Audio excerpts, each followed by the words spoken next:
नमस्कार दोस्तों, आज हम हैं नागौर ज़िले में हिम्मत के धनी हिमता राम जी के नाम से प्रसिद्ध बहुत ही उम्दे पर्यावरण प्रेमी हैं और जिनका आज पूरे देश के अंदर नाम है।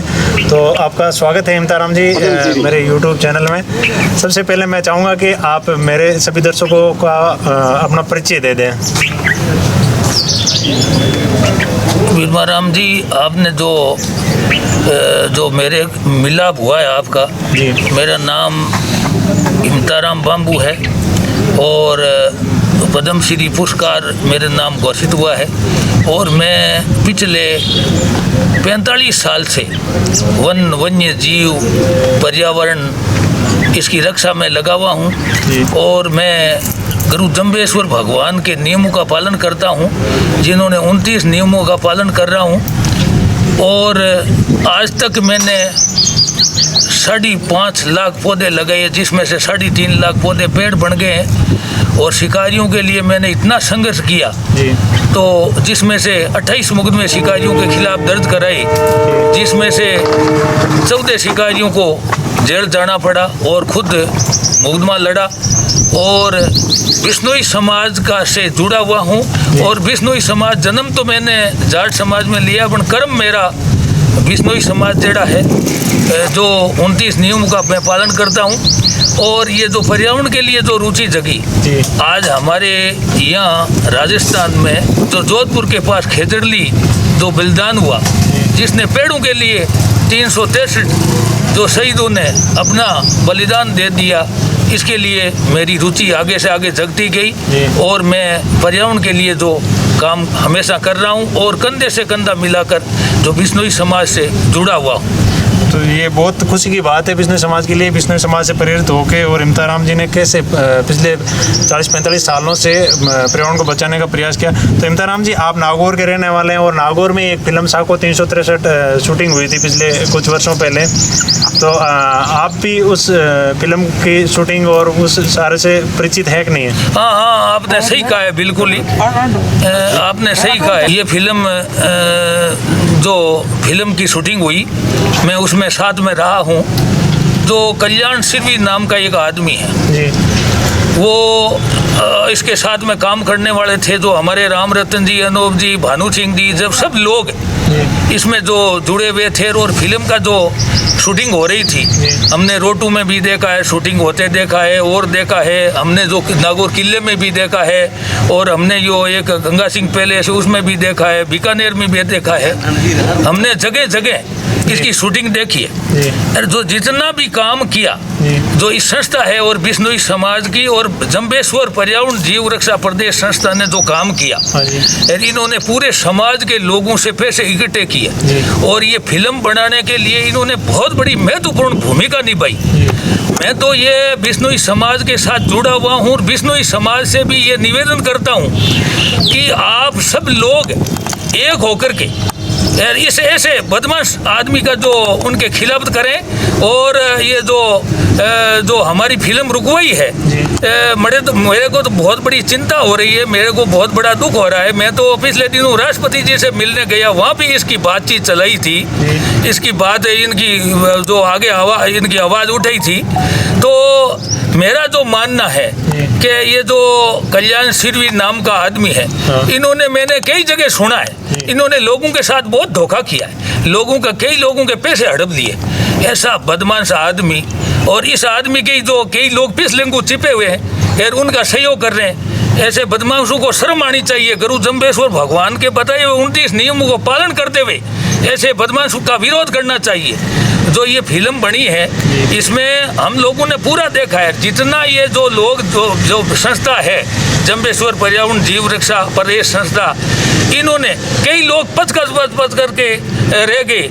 ये फिल्म बनना बहुत कठिन था, बहुत कठिन काम था, जिसमें इन्होंने पूरा जी जान लगा करके ये काम किया है। परंतु इसमें जो इन्होंने रुकवाई है, ये बहुत बड़ा अपराध किया है। ऐसे अपराधी के खिलाफ पूरे समाज को एकजुट होकर सामना करना पड़ेगा। बहुत अच्छी बात कही इम्ताराम जी ने।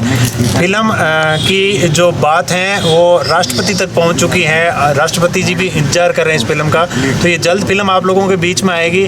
और इम्ताराम जी, आप फिर अभी पर्यावरण से जुड़े हुए क्या काम कर रहे हो? अभी आप बुजुर्ग हो गए हो, अभी आपका पर्यावरण से लगातार सहयोग है? हमारा सहयोग तो मैं 1975 से शुरू हुआ, जब एक पेड़ लगाया पीपल का मेरी दादी के कहने से। उस पेड़ के नीचे आज 500 आदमी बैठ सकते हैं, उसकी प्रेरणा लेकर के शुरू हुआ और लगातार आज भी आगे तक भी 2030 तक मेरा ये लक्ष्य है कि 2 लाख पेड़ और लगा करके, पौधे लगा करके पेड़ बनाऊंगा। और वन्य जीवों के शिकारियों के लिए तो इतना संघर्ष करते हैं हम, कहीं भी शिकारी हो उसको पकड़वाने के लिए जी जान लगा देते हैं। अब प्राण जात चले जाए पर वन्य जीवों को हम बचाएंगे। वन्य जीव बेचारे मूक हैं, इनके पास वोट का अधिकार तो है नहीं। जो आम आदमी जो अपराध करता है, बदमाशी करता है, बदमाशी प्रवृत्ति के लोग हैं, उनकी तो क्या है कि नेता लोग भी सुन लेते हैं। वोट के लालच में कई लोग सुनने वाले हैं, ये बेचारे मूक हैं, बोलते तो है नहीं, इसके पास वोट का अधिकार तो है नहीं, इसलिए इसकी तो हम ही सुनते हैं। इसकी पीड़ा तो हमें ही पता है कि इसकी क्या पीड़ा है। ये जो राष्ट्रीय पक्षी मोर हैं, मोरों को जो मारा जा रहा है जहरीला दाना डाल करके। नागौर जिला ऐसा छोटा सा जिला जिसमें हर रोज 20-30 मोर चोरी छिपे जहरीला दाना डाल कर मारा जाता है, और हर रोज शिकार होता है जिसमें 15-20-25 हिरण हर महीने में मारे जाते हैं। और शिकारियों द्वारा शिकारी ऐसा जो लचीला कानून है, इसमें कानून में भी बदलाव होना चाहिए। सभी जाकर के ये जो विधानसभा में लोग बैठे हैं इनको भी मुद्दा उठाना चाहिए बहुत बड़ा, इनको भी क्या है कानून में बदलाव लाना चाहिए। शिकारी अगर पकड़ गया तो बचना नहीं चाहिए, उसको तो क्या है पूरी सजा मिलनी चाहिए बिल्कुल। इसमें जो 1972 में जो कानून बना है उसमें थोड़ा बहुत कमजोरी है, लचीलापन है, उसमें कई तरह की कमियां हैं, वो कमियों को भी सुधारना पड़ेगा। और ये जो हमारे जो विश्व प्रसिद्ध घटना घटित हुई, जो पूरे संसार की जो खेजरली बलिदान हुआ और 363 लोग बिश्नोई समाज के अमृता देवी बिश्नोई की अगुवाई में सभी ने अपना जो प्राण त्याग दिए और अपने जो शहीद हो गए पेड़ों के लिए। तो ये ऐसा देश है हमारा जो राजस्थान में, जो भारत में क्या पूरे विश्व में ये ऐसी घटना घटित हुई। और इस अगर फिल्म को रोका जा रहा है, मेरे को तो बहुत बड़ा दुख हो रहा है। सारे समाज को, सभी लोगों को, जो वन्य जीव प्रेमी है, पर्यावरण प्रेमी तो सभी है, पर्यावरण बगैर तो कोई बच ही नहीं सकेगा।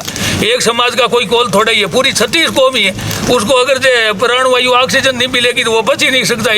5 मिनट भी आदमी खाने के बगैर रह सकता है, पानी के बगैर कुछ दिन रह सकता है, पर हवा के बगैर तो नहीं रह सकता। हवा जो प्राणवायु ऑक्सीजन पेड़ों से मिलती है। इसलिए जो पर्यावरण प्रेमी है यार, ये वन्य जीव है, जो बेचारे इन जानवर भीख मांग रहे थे अपने जान की, इसलिए तो ये बड़ी बड़ी बीमारियां पैदा हुई है, जो लोग मर रहे हैं बुरी तरह, ये खतरे की घंटी बजने लगी है। तो इसलिए मैं समाज से और सभी जो पर्यावरण प्रेमी हैं पूरे भारत में, हम लोगों को एक होकर के ऐसी फिल्म का अनुसरण करना चाहिए और इस फिल्म को रिलीज होनी चाहिए और समाज को एक होकर के यार ये फिल्म रिलीज करवानी चाहिए। तो समाज को आप और युवा वर्ग को क्या संदेश देना चाहेंगे? युवा वर्ग को मैं ये संदेश देना चाहता हूँ कि हमारे जो युवा वर्ग है उनको भी ये पर्यावरण को बचाना होगा और वन्य जीवों को बचाना होगा, तभी हम बस नहीं बच सकेंगे। नहीं तो चाहे युवा और चाहे बूढ़े, वो कोई नहीं बचेगा, सबका खालिट बात जाएगा, एक दिन खत्म हो जाएंगे, फूंक निकल जाएगी। टूब के तो फूंक निकलती है, उसके छाती लगती है, आदमी के छाती नहीं लगेगी। इसलिए युवाओं को तो सबसे आगे आना चाहिए, युवाओं को दिल खोल करके इस पर्यावरण को बचाना चाहिए। और हमारी जो हमारे पूर्वज थे जिन्होंने बलिदान दिया है, उस बलिदान को याद करना चाहिए और हमेशा उसको याद रखना चाहिए। और हमारे जो ये किताबों में आना चाहिए पूरे जो पर्यावरण की बातें हैं, जो ये विश्व प्रसिद्ध घटना है घटित हुई, ऐसी घटना है जो पूरे किताबों में छपनी चाहिए। कैसे कैसे क्या हुआ, कैसे कैसे लोग खड़ते गए, खत्म होते गए। 363 लोगों ने अपना शीश कटा लिया, दाम लिया दाग लागे, टुकड़ो न देवा डाण, सिर साटे रूंग रेर तो भी सस्तो जान। उन्होंने अपने शीश को सस्ता माना और पेड़ों को बड़ा माना। इसलिए ये है ये जो हमारी जो फिल्म है, मेरे को तो फिल्म के बारे में जो बात आपने, और तो मैं काम करता ही हूँ, दूसरी बातों हो तो आपको जो कितनी बता दूँ तो इसका तो कोई पार ही नहीं है, क्योंकि मैं 45 साल से मेरा जीवन ही इसमें समर्पित कर दिया है। और मैं गुरु महाराज की प्रेरणा से हमेशा गुरु महाराज के नियम को पालन कर रहा हूँ। पर बाकी ये है जो हमारे सबसे मोटा दर्द मेरे ये फिल्म रिलीज होनी चाहिए। और ये तो पूरे समाज में बड़े बड़े लोग जो हैं, जो बड़े बड़े पदों पर बैठे हैं, और बड़े बड़े जो नेता लोग हैं, जो हमारे अखिल भारतीय बिश्नोई महासभा है, उसको भी आगे आना चाहिए। और बड़े बड़े नेता लोग, मंत्री लोग हैं, उनको भी आगे आना चाहिए।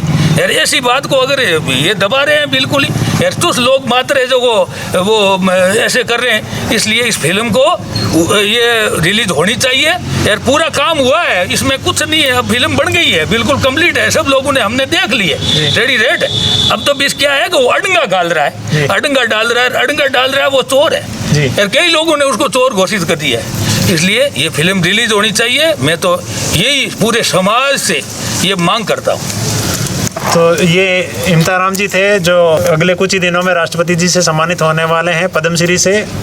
और आप राष्ट्रपति जी से मिल के भी आए हो? हाँ, पहले मेरे को बुलाया, मैं मिलने भी गया था जी। और मेरे 7 मिनट बातचीत हुई थी जी। उसमें बातचीत में सबसे पहले 7 जे पर बात हुई जी। सबसे पहले जंगल जी, जीव जी, जलवायु जी, जमीन जी, जैविक जी, और जल जी, और जनसंख्या जी। 7 जे पर बात हुई, जिसमें यही था, पूरा ही पर्यावरण का ही मामला था बिल्कुल ही, कि पर्यावरण को बचाया जाए, नहीं तो खात्मा हो जाएगा। तो एक जे हमारा जमसार है, तो बहुत बहुत धन्यवाद आपका। 8 जे हो गए बिल्कुल ही। आपका बहुत बहुत धन्यवाद, आपने टाइम निकाला। ये नागौर में मैं कहीं आया हुआ था और मुझे ये मिल गए, तो मैंने इनको, वो मीडिया वालों का काम ही होता है, जब अच्छे लोग मिल जाते हैं तो उनको कहीं भी पकड़ लेना। और हमने आप लोगों के लिए बहुत आपको भी बहुत बहुत धन्यवाद। मैं तो आपको धन्यवाद इतना देता हूँ कि हम तो एक जगह रह करके काम करते हैं। मीडिया वालों का तो कमाल ही है। ये तो अगर मीडिया वाले नहीं होते तो हमारा देश डूब जाता बिल्कुल ही, क्योंकि कोई चीज़ है दबी दबाई रहती। जंगल में मोर नाचा देखा किसने? आपने तो कमाल ही कर दिया। हर चीज़ एक एक चीज़ ढूंढ रहे हो बिल्कुल ही। यार एक एक चीज़ ढूंढ करके यार आप ये उजागर करोगे, जब चोर काबू में आएंगे। जय हिंद। धन्यवाद। धन्यवाद साहब आपका बहुत बहुत। तो इम्ताराम जी चौधरी थे, ये बाम्बू जाट हैं। बहुत बहुत धन्यवाद। और बिश्नोई समाज को बहुत कुछ शिक्षा लेने की जरूरत है आज। और बिश्नोई समाज के जो युवा हैं, जो नशा प्रवृत्ति वगैरह बढ़ रहे हैं, आज आप देख सकते हो। कितनी उम्र कितनी होगी इम्ताराम जी? मेरी 69 साल। 69 साल उम्र है। और इम्ताराम जी ने पर्यावरण के लिए बहुत कुछ किया है। बहुत बहुत धन्यवाद आप सभी दर्शकों का। और वीडियो शेयर करें और लोगों तक ये जरूर पहुँचाएँ। राम राम साहब। नमो प्रणाम। जय विष्णु भगवान।